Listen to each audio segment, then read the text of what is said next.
बच्चों good afternoon.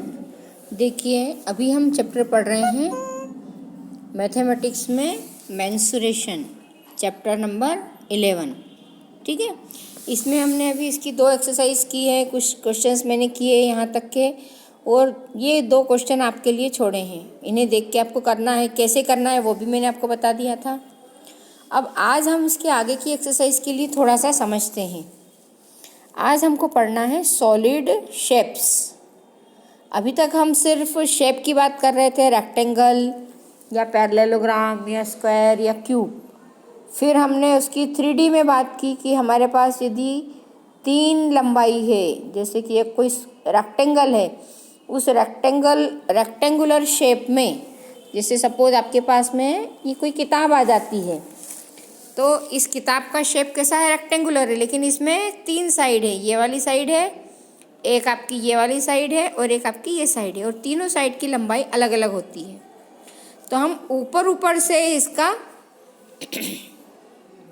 जो लंबाई, चौड़ाई और ऊंचाई होती है उसकी माप के आधार पे जो कैलकुलेशन करते हैं, उस कैलकुलेशन को हमको थोड़ा और आगे बढ़ाना है और उसको अब हम वॉल्यूम तक ले जाएंगे। वॉल्यूम का मतलब समझते हो आप? वॉल्यूम का मतलब होता है कि जैसे सपोज ये बर्तन है, ये कोई सिलेंड्रिकल शेप में कोई ग्लास है, तो इस ग्लास में यहाँ पे एक गोला है, यहाँ पे एक गोला है, ये पूरा गोल बना हुआ है। इसके अंदर कितनी चीज़ भरी जा सके वो इसका वॉल्यूम है। जैसे ये कोन के शेप में कोई चीज़ है, तो मान लो आपके पास इस तरह का क्वेश्चन आता है कि यदि इस तरह का चौकोर बक्सा है तो उसमें हम कितनी चीज़ रख सकते हैं, ये निकालना है, उसे हम क्यूब कहते हैं।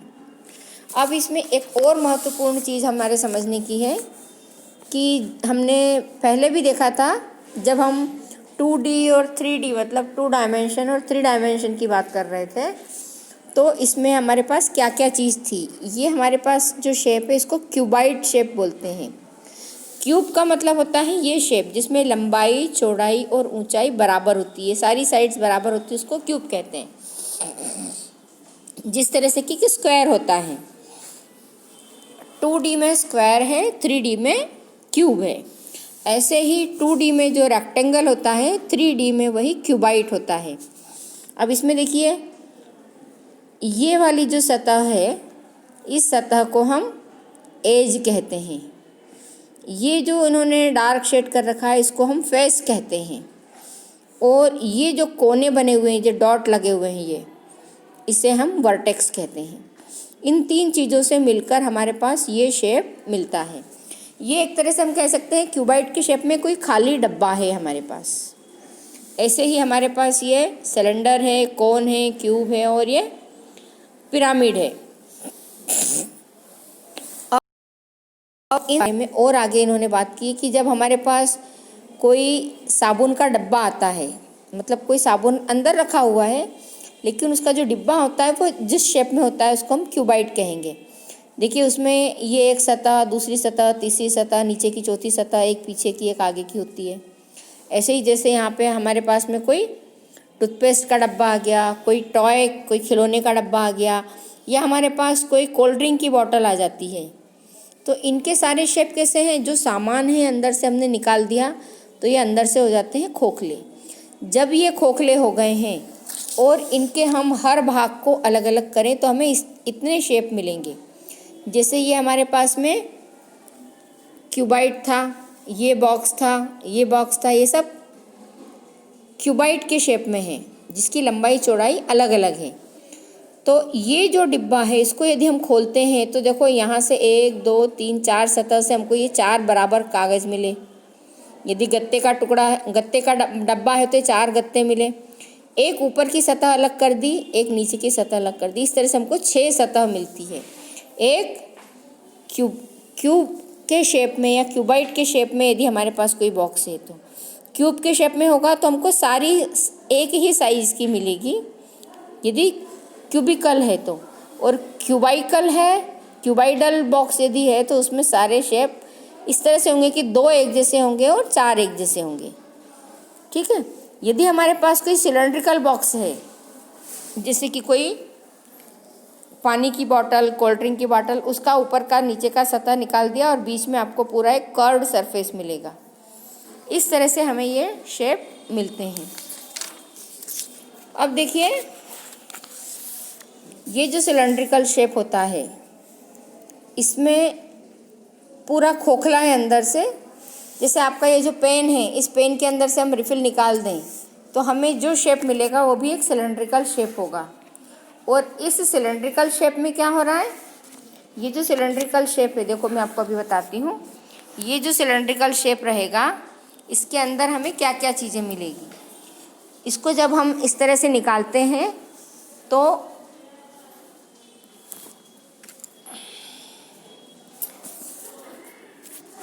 देखिए, इसमें से यदि हमने ये रिफिल अंदर से निकाल दी तो रिफिल जो है ये इसके बिल्कुल बीच में है। एक निश्चित मोटाई की एक परत मिलेगी इसके चारों तरफ जो हमको दिख रही है। इधर की जो खाली सतह है और इधर की खाली सतह है, बीच में आपका ये पेन है और ये एक जो खोखला सिलेंडर है, इसमें एक गोलाई है। ये जो गोलाई है, इसको यदि हम बिल्कुल बीच से यहाँ तक नापें तो हमें इस सिलेंडर का एक रेडियस मिलेगा। रेडियस मतलब इसकी त्रिज्या। और दूसरी चीज़ हम यहाँ से निकाल सकते हैं कि इसकी लंबाई। तो एक सिलेंडर में क्या मिलेगा हमको, सेंटर की एक लाइन है जिसकी हम कल्पना करते हैं। सेंटर की लाइन से लेके इसकी जो सतह बाहरी बनी हुई है, इस बाहरी सतह तक की जो दूरी है इसको हम रेडियस कहेंगे और ये पूरी इसकी लंबाई कहलाएगी। ठीक है। अब यहाँ पे कुछ और बातें करके फिर हम इसके फॉर्मूले पे आएंगे। इनमें अब हमें क्या क्या चीज़ मिलती है। ये जो शेप है, बाहर की जो गोलाई है, इसको हम सरफेस एरिया कहेंगे। अब सिलेंडर यदि है तो इसका जो सरफेस एरिया है वो कैसा हो जाएगा, सर्कुलर। सर्कुलर मतलब एक गोलाई लिए हुए। जैसे ये शेप है, ये शेप है, इस शेप में और इस शेप में अंतर क्या है, इसमें ऊपर से नीचे तक की पूरा रेडियस एक जैसा है और इसमें ऊपर का रेडियस कम और नीचे का ज़्यादा है। ये देखिए। फिर हम यहाँ पे बात करते हैं सरफेस एरिया। ये जो शेप है क्यूबाइड या क्यूब का, इनके बाहर की पूरी सतह है, इसको हम सरफेस एरिया कहेंगे, क्यूब या क्यूबाइड का, और ये कहलाएगा सिलेंडर का। अब यदि हमारे पास कोई क्यूबाइड के शेप में किसी खिलौने का, जैसे पेस्ट है तो पेस्ट का पूड़ा, कोई खाली डिब्बा है, उसको हम खोल दें, इस तरह से खोलें तो उसमें हमको कुल सतह मिलेगी, 1, फिर 2, फिर 3, फिर 4, फिर 5, फिर 6 सतह मिलेगी। अब ये जो सतह मिलेगी, इनकी लंबाई, चौड़ाई और ऊंचाई देखें तो यहाँ से यहाँ तक की इसको हम L मान रहे हैं, यहाँ से यहाँ तक की को हम H मान रहे हैं, यहाँ से यहाँ तक की को हम B मान रहे हैं। तो अब देखिए, L जहाँ जहाँ है वहाँ आपको मिल रही है सब दूर एक जैसी। ये भी L है, ये भी L है, ये भी L है। मतलब ये L 1, 2 में एक जैसी L है, 2 में एक जैसी B है और 2 में एक जैसी H है। इन सबको जब हम जोड़ देते हैं, किस तरह से जोड़ेंगे, 2 मिल रही है तो 2 का गुणा कर रहे हैं, इसके साथ ये मिल रहा है, इसके साथ ये मिल रहा है, तो H into L, B into L, B into H, L into H, B into H, L into B, इन सबको हमने मल्टीप्लाई किया और जोड़ दिया तो जो आएगा वो हमारे पास ये आया, 2 into H into L into B, H into L into B. या इसको हम लिख सकते हैं 2 into L B plus B H plus H L. तो ये हमको सरफेस एरिया का फार्मूला मिल गया। किसी भी क्यूबाइड शेप में यदि कोई चीज़ है तो उसका सरफेस एरिया होता है 2 times L B plus B H plus H L. और यदि ये शेप हमारा क्यूब का होगा तो क्या हो जाएगा, क्यूब के शेप में ये सारी चीज़ें बराबर हो जाएगी तो हमारा फार्मूला जो है बदल जाएगा। क्यूब के लिए फार्मूला हो जाएगा LB plus BH plus HL तीनों बराबर हैं, तो ये तो हो जाएगा A² और 1 2 3 तो 3 दूना 6, 6A² एक क्यूब का सरफेस एरिया होगा। फिर यहाँ पे आपको अगली चीज़ इन्होंने दे रखी है, इसको फाइंड करना। इसमें इन्होंने कहा है कि यदि हम इसमें थोड़ा सा इम्प्रूवमेंट करते हैं, लिटरल सरफेस किस में आता है, जो हमारे पास में सिलेंडर होता है। देखिए इस शेप को देखिए, इसमें चौकोर शेप है और एक सिलेंडर है। इस सिलेंडर को यदि हमने बीच में से काट दिया तो हमको मिलेगी जो जगह वो तो चौकोर होगी, है ना। अब इसमें क्या है, बेस और रूफ दो चीज़ और है।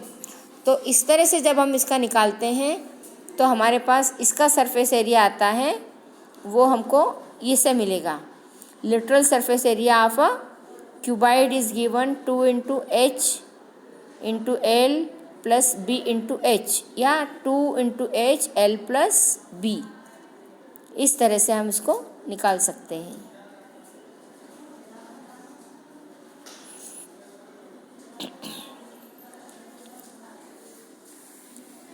अब देखिए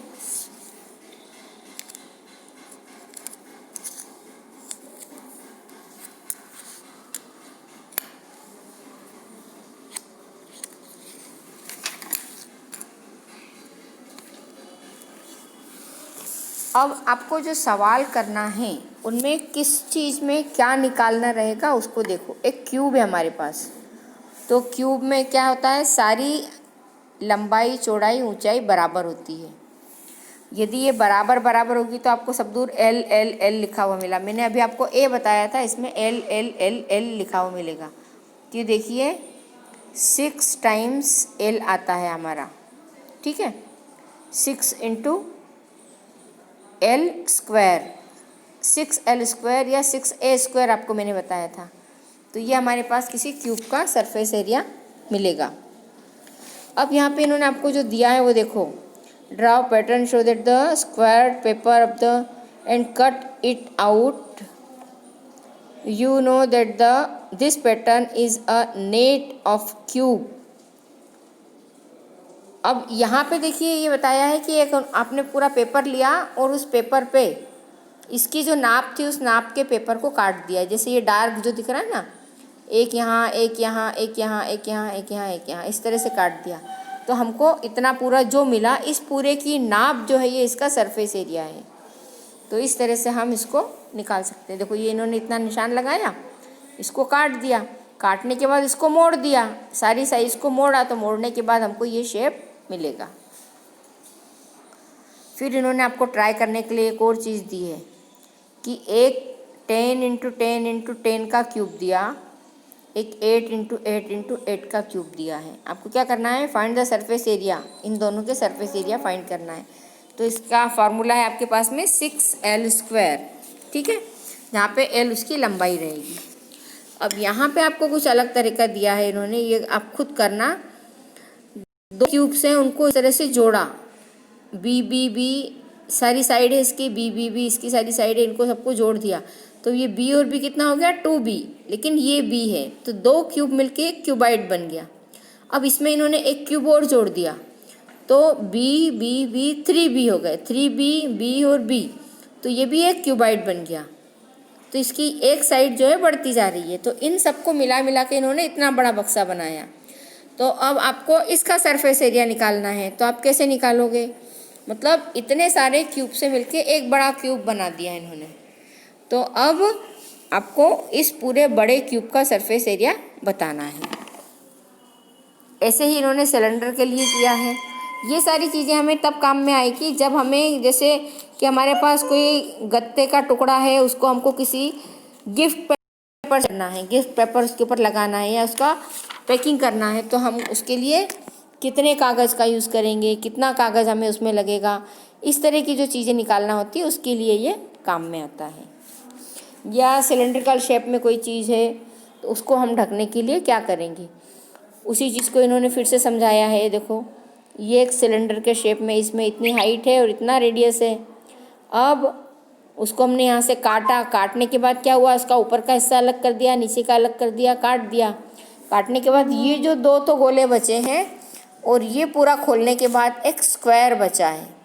इस पूरे का हमने एरिया फाइंड किया, तो इसका एरिया ये आता है 2πRH और नीचे का जो एरिया आता है πr², ये आता है πr²। इन सबको जोड़कर उन्होंने एक सिलेंडर का सरफेस एरिया तैयार किया है, πr² और 2πRH। तो ये इसका फार्मूला हो जाता है। इनको शॉर्ट में किया तो πr² हो जाएगा 2πr²। अब 2πr दोनों में है तो 2πr कॉमन निकाला तो 2πr इंटू r+h एक सिलेंडर का सरफेस एरिया होता है। इन सारे फार्मूलों को लिखना है आपको और इनके ऊपर बेस्ड जो क्वेश्चन है उनको आपको हल करना है। अब देखिए जो सॉल्व्ड एग्जाम्पल हैं वो तो आप लोग कर लोगे। हम जो अनसॉल्व दे रखे एक्सरसाइज 11.3 के उनको हल करेंगे। Question number 1, there are 2 cuboidal boxes as shown in the adjoining figure. Which box require the lesser amount of material to make? मतलब आपको क्या करना है, उनका सरफेस एरिया बताना है कि कौन से में कितना मटेरियल उनको बनाने में लगेगा, मतलब उसका सरफेस एरिया बताना है। तो एक जो शेप दिया है उसमें हम L, B और H इस तरह से लिखेंगे। देखो हमारे पास जो एक शेप जो दिया है ना उसमें उन्होंने जो लंबाई दे रखी है उसको L, B और H से डिनोट करेंगे। ये हमारी आकृति 1 है तो इसको L1, ये L1, B1 और H1 लिख देते हैं पहली आकृति के लिए। अब इसमें यदि हम मान लें, ये हमने माना, लेट L1 यदि 60 सेंटीमीटर है, B1 यदि 40 सेंटीमीटर है और H1 यदि 50 सेंटीमीटर है, तो इसका सरफेस एरिया क्या होगा। और इसकी सेकंड जो दे रखी है एक और, वो है क्यूब। क्यूब में L2, B2 और H2 मानते हैं हम, ये भी हमने माना है। तो इनकी नाप उन्होंने दे रखी है 50 सेंटीमीटर, 50 सेंटीमीटर और 50। इसका मतलब ये है कि ये क्यूब है और दूसरा वाला जो क्यूबाइड। अब हम क्या करेंगे, इसका सरफेस एरिया निकालेंगे। और सरफेस एरिया का फॉर्मूला क्या है हमारे पास में,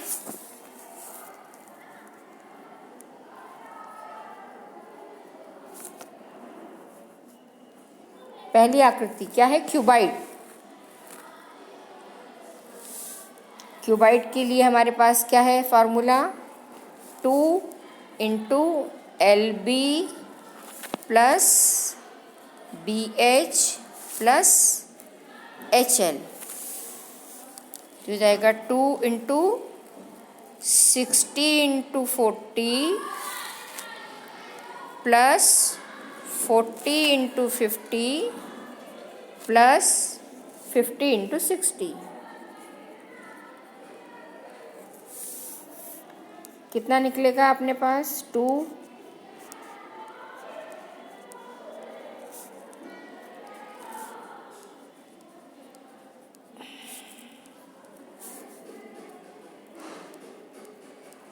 देखो 6 और 5 का मल्टीप्लाई किया तो 30 और 2 0, 4 और 5 का मल्टीप्लाई किया तो 4 5 जा 20 और 2 0, और 6 4 जा 24 और 2 0। इनको सबको हम जोड़ देंगे।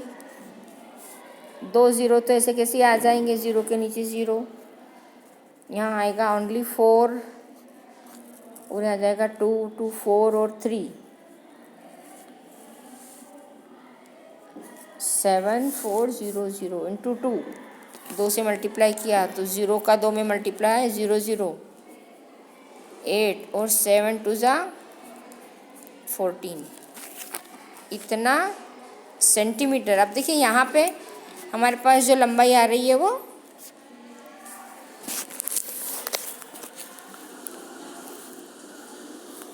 सरफेस एरिया भी सेंटीमीटर स्क्वायर में आ रहा है, क्योंकि यहाँ भी दो लंबाइयों का हमने गुणा किया है और ये सरफेस एरिया है। अब हमारे पास सरफेस एरिया क्यूब का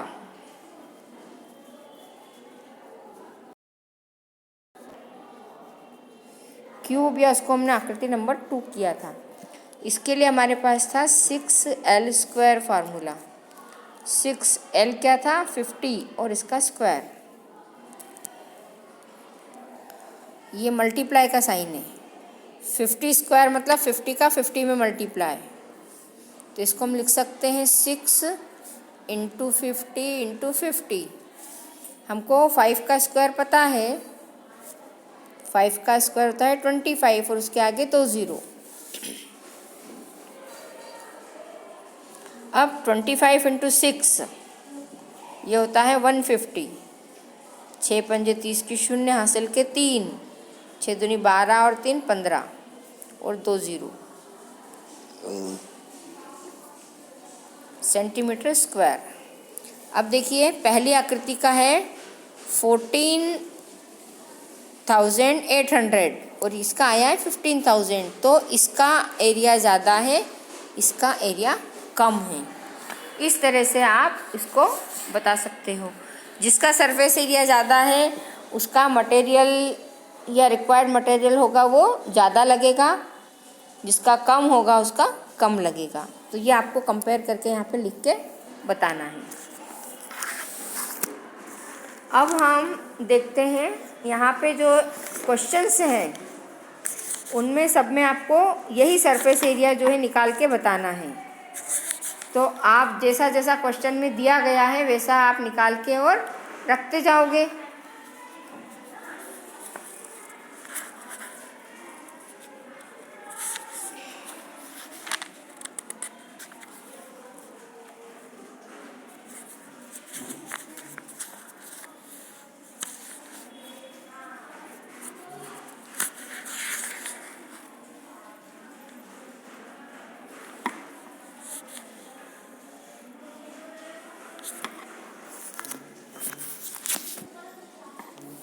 अब इसमें यहाँ पे इस तरह से लिख लो आप 14800 लेस देन 15000।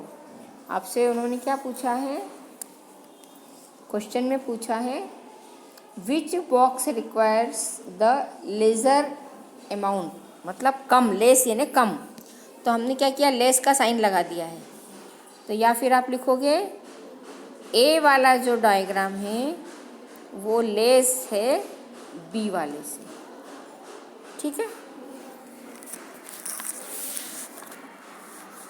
अब ऐसे ही देखो अगला क्वेश्चन,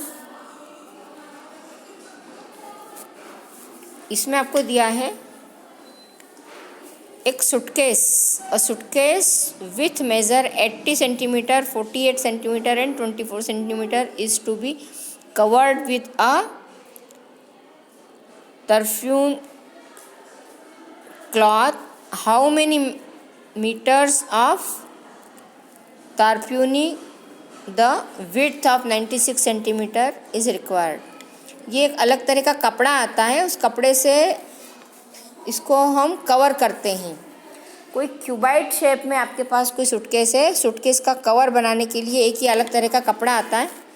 इस कपड़े से जब हम इसको कवर करेंगे तो आपको ये बताना है कि उसमें कितना कपड़ा लगेगा, जिसकी चौड़ाई इतनी है, इस चौड़ाई का कितना कपड़ा लगेगा।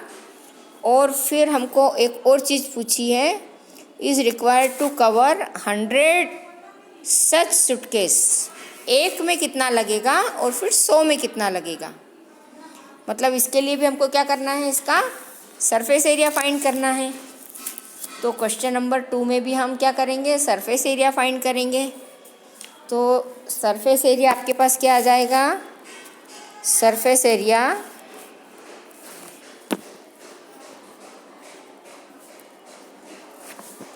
Area of suitcase.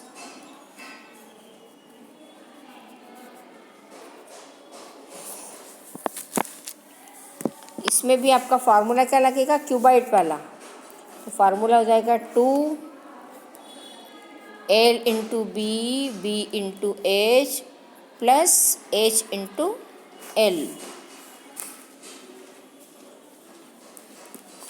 अब यहाँ पे L क्या है, B क्या है, H क्या है वो लिखेंगे हम।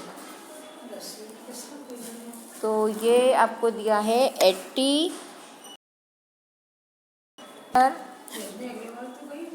48 सेंटीमीटर और 24 सेंटीमीटर ये। अब हम इसको यहाँ से ले लेते हैं क्योंकि हमको जगह ज़्यादा चाहिए कि 2 into 80 into 48 plus 48 into 24 plus 24 into 80। बस अब इनकी कैलकुलेशन करना है आपको,